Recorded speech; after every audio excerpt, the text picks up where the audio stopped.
Well, the EPA has been working in Lahaina since Tuesday to remove and dispose of hazardous materials, including batteries, paints, cleaners, and even items that may contain asbestos. Joining us live today is EPA Incident Commander Tom Dunkelman. This is a big task, Tom. So tell us about the process of removing the hazardous materials from the disaster area. So our teams have been in the field for about a week now. EPA has been tasked by FEMA to collect household hazardous materials from all of the burned properties. And like I said, we've just been in the field for about a week now. We worked on properties in the upland areas, and now we're in Lahaina just really since Tuesday. And we have 6 teams operating in the field currently with about 80 to 90 staff. And they literally go house to house, removing any of the household hazardous materials that may have survived the fire. Those include things like propane tanks, paint, pesticides, fertilizers, anything that you might normally have in your house, either under the kitchen sink or in the garage, chemicals like that.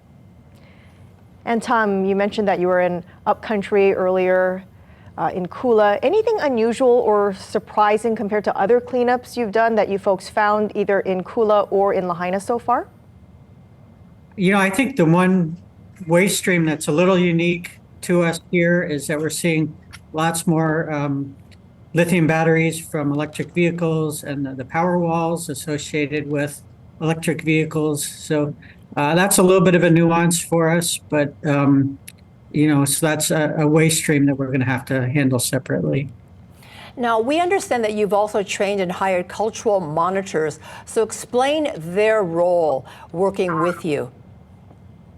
Yes, that is a very important thing for us. Before we enter any property, there are 2 things that are of great concern to us. One is just the health and safety of our workers. They're going to possibly experience physical hazards, chemical hazards. So we take great precautions to evaluate the properties before anybody enters. And then the other thing is just awareness and a knowledge that, we may encounter cultural and historic items. And so we have hired and trained 25 cultural monitors from the local community who are with us continuously while our crews are in the field, advising us if they see things that we need to be aware of. And so it's something that we stress greatly with our crews and we pay great attention to. And Tom, what else do you want property owners to know about the work you're doing there? Well, the reason we're doing this work is to remove the hazardous materials that may have survived the fire. And so we're doing that to protect the people who may come in behind us, whether that's the property owners or the Phase 2 cleanup workers. So we are doing our best to remove whatever hazardous materials we can so they will not encounter them. And also, what do you do with the items that you folks collect and retrieve from these properties? So all of the materials that we collect are brought to a staging area that EPA has set up. And at the staging area, we will process those materials. We will package them for shipment. And all of the hazardous materials that we collect will be shipped off island to appropriate disposal facilities in the mainland. So, Tom, how long do you expect this whole project to last? And I understand that this is really not the final step, though, before residents can be allowed back into the disaster area. So explain this process. As I said, we are literally going home by home with our crews, walking through the ash, removing these materials. This is, it's very difficult work. It's all done by hand. It's time consuming.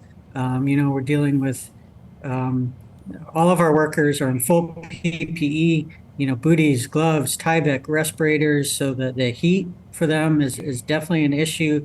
We're very cautious about heat exhaustion. So it's a time-intensive process. We're going through it as quickly as we can, but it's going to take some time. Are you talking weeks or months? I think the project will take us as long as it takes us to do it. We're trying to be as thorough, efficient, and quick as we can. We're really just 5 days into this process, so it's really hard for me to predict the time frame at this point. Okay, well, thank you very much, Tom Dunkelman, EPA Incident Commander. For all you folks are doing, thank you. Okay, thank you.